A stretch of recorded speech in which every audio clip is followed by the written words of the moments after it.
بسم اللہ الرحمن الرحیم۔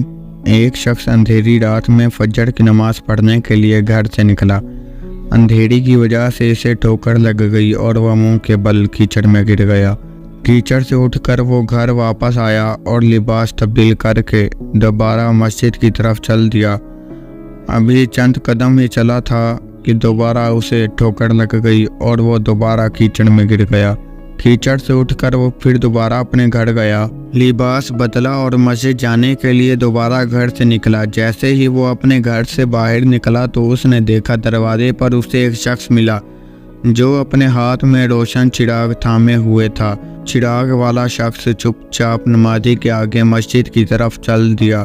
اس مرتبہ چراغ کی روشنی میں نمازی کو مسجد پہنچنے میں کسی دشواری کا سامنا نہیں کرنا پڑا۔ وہ حیرت سے مسجد پہنچ گیا۔ مسجد کے دروازے پر پہنچ کر چراغ والا شخص رک گیا۔ نمازی اسے چھوڑ کر مسجد میں داخل ہو گیا اور نماز ادا کرنے لگا۔ نماز سے فارغ ہو کر وہ مسجد کے باہر آیا تو وہ چراغ والا شخص اس کا انتظار کر رہا تھا تاکہ اس نمازی کو چراغ کی روشنی میں گھر چھوڑائے۔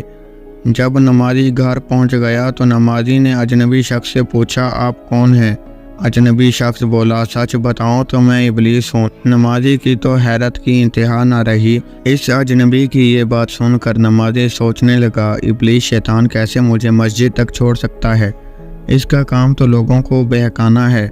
تو اس شخص نے بڑی حیرت کے ساتھ ابلیس سے پوچھا، تجھے تو میری نماز رہ جانے پہ خوش ہونا چاہیے تھا، مگر تو چراغ کی روشنی میں مجھے مسجد تک چھوڑنے آیا۔ ابلیس نے جواب دیا کہ جب تمہیں پہلی ٹھوکر لگی اور تم لباس تبدیل کر کے مسجد کی طرف پلٹے تو اللہ تعالیٰ نے تیرے سارے گناہ معاف فرما دیے۔ جب تمہیں دوسری ٹھوکر لگی تو اللہ تعالیٰ نے تمہارے پورے خاندان کو بخش دیا، جس پر مجھے فکر ہوئی کہ اگر اب تمہیں ٹھوکر لگی تو اللہ تعالیٰ کہیں تمہارے اس عمل کی بدولت تمہارے سارے گاؤں کی مغفرت نہ فرما دے۔